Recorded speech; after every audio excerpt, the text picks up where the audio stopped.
ரொம்ப சந்தோஷமா இருக்கீங்க போலுக்க. ஐபிஎல் விட்டு எலிமினேட் ஆன கவலை கூட இல்லாம. ஐயோ வந்துட்டாரே, இப்ப என்ன இவர் கேட்டு நம்மள எல்லாம் கூட்ட போறாரோ? என்ன ரிசர்வ் பாண்ட் இன்னைக்கும் சீக்கிரமாவே அவுட் ஆயிட்ட போலுக்க. என்ன சார் பண்றது, நானும் ஃபார்முக்கு வரத ட்ரை பண்றேன். உன்னும் வேலைக்கு ஆகும் இருக்கு. என்ன இப்படி சிரிக்கிறாரு? ஒருவேளை எலிமினேட் ஆன விடத்தில பைத்தியங்கி பிடிச்சு போச்சா? சரி பந்த் பா, தனியா பேசலாம் நம்ம. சார் எதுவா இருந்தாலும் இங்கேயே பேசலாம் சார்.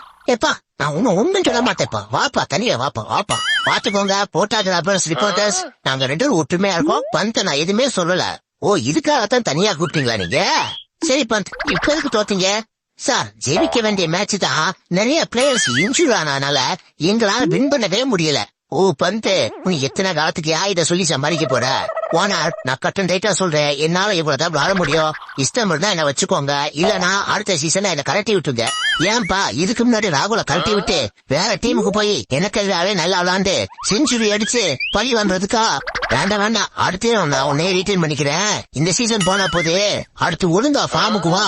ஐயோ எப்படியே இவரை விட்டு கலந்துக்கலான்னு பார்த்தோம்னா மறுபடியும் முதல்ல எடுத்தா அவ்வளவுதான். நம்ம